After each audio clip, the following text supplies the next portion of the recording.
Hey, what's up everybody? It is your boy Brandon back on the channel, and today I want to try to start a new episode on my channel. I'll be getting a lot of questions on my social media channels, my Facebook, my Instagram, and a lot of you guys ask a lot of questions. A lot of these are really hard questions that I think a lot of people try to evade. So I'm going to give you guys the first 10 because I have a ton of them, and I want to try to answer all your questions about some of the hardest things and the hardest questions in photography that people kind of evade. And we're going to keep it real today. After these first 10, I'm gonna come out with another 10, and we're gonna try to keep this going. So if you guys have any questions, any of the really hard questions, send me the questions either in a comment, send them to me in a post, send them to me in a message, whatever you can, off message, and I will make sure I jot it down and I will answer it on my next segment on the top 10 hardest questions that people ask. All right, stay tuned. We'll be right back. You don't want to miss it. We're gonna get right into it. The top 10 hardest questions.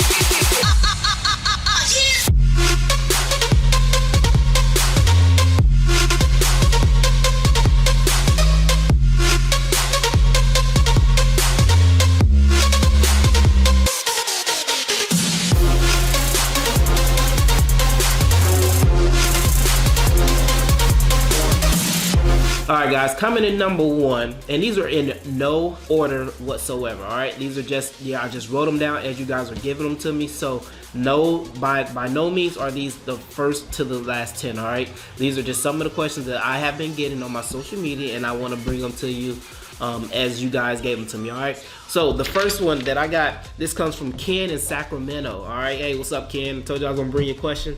The first one is, he wants to know about diversity. His question is, why is there not as much diversity amongst other channels when it comes to photography? Ken, I'm gonna believe you mean as far as male, female, and male, different races and things like that. I kind of got his question from my Instagram, and I'm kind of seeing where he's going with this. I mean, honestly, I don't know. It's about what people like and what people like to shoot. That's a really hard question. That's why we got these questions. Me on my channel, I feature pretty much everything and everybody, whether it be motorcycles, males, females, black, white, any type of race. I try to bring a larger diversity to my channel when it comes to photography and on location. I think diversity makes you a well-rounded, great photographer. All right, because when you're well-rounded and you deal with a lot of males and females, black, white, different colors, different races, it allows you to understand skin tones, which is really, really important, because flash does not operate the same on one type of skin tone as another one, because of our melanin, because of how dark or how light somebody is. You have to understand how flash works and how flash behaves on those type of skin tones. And also male models, female models, some are a little bit rugged than others. Females are a lot more smooth. They have makeup to help them out. So that's really, really important. That is a great question. No, as a photographer, no, you don't see a lot of other channels doing a lot of males, females, different things like that. And that's okay. If that's their prerogative, that's what they like to shoot, that's what they like to shoot. You can't really hold that against them. But I don't know, you might have to go to those other channels and tell them, hey, I would like to see you do more of this and more of that. But if that helps you out, I'm glad it does. Actually, the next video coming up is going to feature a male model. I try to do about 4 or 5 female models and try to throw a male model in there, whether they be white, whether they be black. On my channel, you can find probably everybody and everything on my channel. All right, so number 2 comes from Sharice in Colombia. Sharice asks, why don't photographers share their editing tips? Oh my God. How many times have we heard this? Okay, so here is the skinny about sharing your editing tips. That's a really touchy subject, because let me put it to you like this. If you have a special skill that separates you from the next person, you kind of want to keep it to yourself, because that is what makes you who you are as a person. That's kind of the only thing we have separating one photographer to the next. And the only thing that separates me from other on-location photographers is the way we either edit our pictures, how moody they are, how poppy they are, how we edit the skin, how we do frequency separation, how we do dodge and burn, how we do everything. So to actually share that skill in detail with everybody, that kind of takes away from who you are. You know, that's like a superhero having the same power as another superhero. I mean, you're not distinctive anymore. You're not. I mean, it kind of takes away from your superpower. You know, that's the only thing that you have. If everybody knew how to edit the picture the same exact way as you did, that's kind of, I mean, like I said, I don't know. It kind of takes away from who you are as a person. It's kind of like you're losing something. YouTube is a great source of information. You can go out and learn frequency separation, dodge and burn. You can go out and learn how to do layers and how to do mask and how to do everything in Photoshop. But what I would say is learn the basics and then take what you've learned and apply it and make your own up. Really, really good question. That is an awesome question. That's just one of those things that just separates you from the next person. All right, really good question. Chris in Atlanta. Next question. Chris in Atlanta. I am a new photographer and it is really hard to ask questions because a lot of photographers don't respond to my questions. Why don't these people respond? Chris, hello, thank you for your question. I will tell you, when I got started years ago, I used to send a plethora of questions to people. How do you do this? And how do you get your pictures to pop so much? And what are you using? What kind of lenses? What kind of camera body? And blah, blah, blah, blah, blah. I used to bombard people with questions. And I think about 80% of those didn't get answered. So I had to go out there and learn for myself. I really, really did. I don't know. Some of these people, the only thing I can say is when you have, 10, 15, 20, 30, 40, 50,000 people as followers, you got to understand a lot of these people get a lot of questions through their social media. It's not that they're kind of trying to avoid you or just don't want to answer you. It's probably that they have so many questions and they just can't answer all of them. I don't take it personally if people don't answer your questions. It's just that they have a lot going on, and then you gotta also remember we're all family member. I mean, we're all family men or family women. We have, I have children and things like that. So I don't get back to all of them, but I try to answer about 95% of my questions. I have a time actually set up where I have a time set aside like an hour, and I will go through my Facebook, YouTube, and my Instagram. And I will answer all the questions that people send me if I don't get to it when you send it to me. And I remember how hard it was when I started off where people don't answer you. All right, so number 4 comes from Alicia in Brazil. Woo-hoo. All right, Alicia in Brazil asks, are there groups amongst people that don't associate with each other? Are there groups amongst each other, people that don't associate with each other? I'm thinking that you're referring, okay, she's a photographer. Okay. Photographers. Are there photographers that don't associate with each other? That's what I think that you're trying to say. It's not that we don't associate with each other. I think it's more of there are people that are comfortable with each other. There are people that have built a relationship and a friendship with each other for a long time. So that's probably why. Competition is a little, and the funny thing is I don't know why there's so much competition. I think it's more of people getting followers and people getting reviews and things like that, people trying to be featured. So but no, I mean, if it is, I really haven't noticed it too much. I do know that there are some photographers and people who associate with each other more than other photographers. I've seen that personally, but it doesn't make me, I mean, I don't get into a lot of that. So I mean, and you can tell, I mean, you can see it from people how they like each other pictures, who likes what, who responds to what, and things like that. But alliance, things like that. So good question. All right. Which brings us to our next question, actually, and I wanted to do these 2 questions back to back. The next question comes from Salem and Sao Paulo. Salem asks, is there competition amongst photographers? I'm going to say yes and no. All right, it's really hard. I would not be the person I am, and I would not be. You guys would not respect me if I would have told you no, there's no competition. No, because I keep it real with you guys.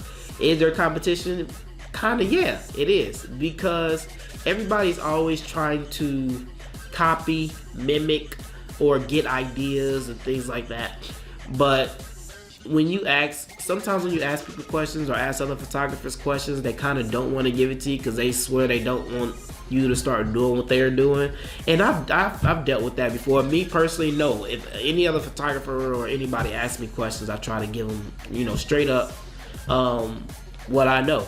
I don't really try to hold anything for myself. The only thing I hold to myself is the way I edit my pictures. That's it, because that is mine. All right, that's about it. But I don't keep anything like that, from other photographers or anything. But I do think that there are other people out there who try to compete for business and things like that. And I mean, in photography, especially if you live in a certain town or something with a lot of photographers, hey, you're competing for, people's time, you're competing for weddings, people's money, and things like that. So, yes, there is a little bit of competition amongst photographers. All right. Number 6. Who did you learn from the most? I don't know if you're talking about now or when I got started. So I want to say I learned from my own self now, because I'm at a point now where I can pretty much shoot and do anything the way I want to. When I got started, I learned from 3. I watched 3 people for a long time. Jason Lanier, really good friend. I talked to him. We've joked on social media. Really awesome guy. He did a lot of things with high speed sync and a lot of things that I learned a long time ago. I still ask questions. I still tag him. I still say hello. We still talk whenever we can. Another person I learned from as far as like frequency separation, flash lighting, is Miguel Quiles. Miguel is a really awesome person. I sent him a lot of messages, asking about different types of gear and things like that. There's some information that we've shared that has been very helpful. Some things I went against him, like a redheaded stepchild. It was like, no, I don't think so. I'm gonna get it anyway. So Miguel, if you're watching this, hey, I love you. No hard feelings. He knows I'm talking about that 90 millimeter. But hey, we have a really good time. So if I had to say 2 people that I learned a lot from was those 2 guys. Another guy that I learned from a lot was Gavin Hoy, out of Rama. Gavin Hoy, I really like him because not only does he do it, he actually a lot of times he brings the material back into the studio, puts it in the computer, and shows you exactly how he edited and does it, and shares a lot of Photoshop tips and things with you guys. So Gavin Hoy is a great guy. Gavin, hello, hey, how you doing? It's me again. Number 7. Whoa, what is your go-to setup? Ooh, my go-to setup right now. So, as you guys know, I've used the A7R III about 2 weeks ago. Sony sent it to me, tested, and I currently have, at the time of this video, I currently shoot with the A9, and I'm testing that one. My go-to setup right now is my A7R II and probably my 55mm 1.8 Zeiss. Why not the 85? Why not the 100 STF? Why not the 70-200? The 55mm 1.8 is just an amazing overall lens. It's like Sony's second sharper lens behind the 90mm macro, and I love the focal length. I love how sharp it is. I love everything about it. I can use that lens for everything. Not only is it a 1.8, but it's a 55, so it's really good for 3/4 shots. All right, it's really good for full body shots actually, also, if you can work it right. 3/4 shots is normally, if you don't know what that is, normally from like the head to like the belly button, or like right in the thigh area. A lot of people love 3/4 shots. The 55mm is the perfect 3/4 length lens. All right, that's pretty much my go-to setup. My A7R II and my 55-1.8. If I don't have my 55-1.8, I'm going to my Sony 85-1.8. If I don't have that, then I'll probably throw in my 35-1.4, my 70-200. But yeah, my A7R II, my 55-1.8 is probably what I use a lot most of the time. All right, good question. Thank you. The next one, number 8, comes from Alexis in Chicago. So Alexis asks, Do any are you willing to do any collabs in 2018? Have you Ooh. Well, I've talked to some photographers, and a lot of people reached out to me about doing collabs this year. I've talked to Francisco, and we talked, but yeah, I'm looking to do some collabs in 2018. I think collaborating with a lot of your other on-location photographers is really, really important for you guys out there who's learning, so you can see the different styles and how you guys do composition and how you guys do on-camera flash and off-camera flash and on-location photography. And not only it makes it interesting and it makes it really, really fun. So hopefully this year I will be able to collaborate with other photographers. Any photographers out there on location, if you are looking to collab with me, hey, hit me up. You already got my social media and stuff, or send me a message. Come to Virginia Beach. Lovely. Come to Virginia Beach and we'll chop it up. All right. Or I might come to you. Whatever. So, good question, but hopefully, yeah, in 2018, you guys are going to see a lot more collaborating with other photographers, even local photographers or up-and-coming amateur photographers. I'm going to be doing a lot of that also, reaching out to amateur photographers and pulling them up, taking them under my wings and showing them off-camera flash and how to do a lot of things. So there's going to be a lot more of that in 2018, all right? Comes from Charles in Indiana. Hey, Indiana. Charles asks, is flash harder than natural light? Is flash harder than natural light? Oh man, oh my goodness. Okay, so I'm not gonna spend a lot of time on this. Natural light, don't think natural light is easy. Natural light is hard, and natural light has hit its advantages and disadvantages. Flash is not by no means hard or easy also. What it is they both have things that you have to learn in order to make a great shot, all right? So we'll start with natural light. Natural light is mainly about, it's about composition. It's about going out, finding a good location, and knowing how to shoot, knowing your ISOs and your exposure triangle and things like that. You're going to use that a lot more with natural light, as you will with flash. But natural light is mainly about composition and making sure things match up perfectly.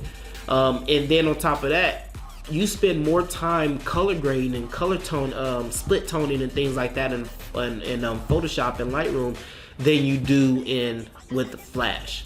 The reason for that is because when you take a shot in natural light, you kind of want it. You don't really want it the way it comes out. You want a little bit of, a little bit of orange, a little bit of yellow in there. You want your cyans, you want your purples. You want to make it really, really nice. All right. You just don't want to just take a shot and then that be it.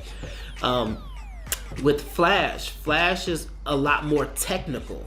That's what it is. Flash is a lot more technical than natural light, because going on location, whether you're shooting, we shoot all times of day, whether it be daylight, cloudy, nighttime photography, no matter what it is. When you're using flash, you have to know your camera. That's the big thing. Flash is all about knowing your camera and how to operate your camera. You should be able to go on location, set it up, set your settings up, match your ambient, match your flash power, and go to work. But there's a lot more. It's a lot more technical than natural light. It's not that one is harder than the other one, because each one has its difficulties. Flash is a lot more technical than natural light. Natural light has a lot more to do with a lot of color grading and a lot of toning. Flash is a lot more technical and a little bit harder than it is with natural light, because you don't have to worry about flash equipment. You don't have to worry about if you have the right flash power, what your settings are, how to match your ambient and things like that. That takes time if you don't know how to do it, if you're not good at it. And the last question we have, coming to number 10. Woohoo! We are down to number 10. All right. This person asks, what is it about photography that you don't like? Oh my God, what is it about photography? I'm photography. That's what I am. I'm photography through and through. If I had to say anything, it's about seeing my cash and my credit card bills and things that I got to pay off. But it's not really about things that I don't like. But as far as photography overall, there's nothing that I don't like about it. I love it. I like the challenge. Photography is a challenge. Whether you shoot in a studio, whether you shoot on location, everything that you do, photography is a challenge. And I love the challenge. I love photography. All right, this is what I do. I'm here for you guys. Thank you for all the questions. You guys were amazing. You rock. I hope I answered everything that you needed. Comment, like, and subscribe. You can take this chat to the channel. Put the number of the question that you want to talk about, and maybe you'll get some other people to respond to you. All right. For our next 10 questions, please send me messages on my social media, and I'll be sure to get right with you. And I'm going to jot it down, put your name or whatever, your location, and I'll make sure to read it in our next 10 questions. And we're going to try to keep this going either every week or every other week. Every week we're doing either tips, tricks, tutorials, photo shoots, or whatever on this channel. All right. And like you said before, the first one, we are diverse, and we're going to keep it bringing, and we're going to keep bringing it. All right. Until next time, guys, comment, like, and subscribe. 2018. Take care. Let's get it.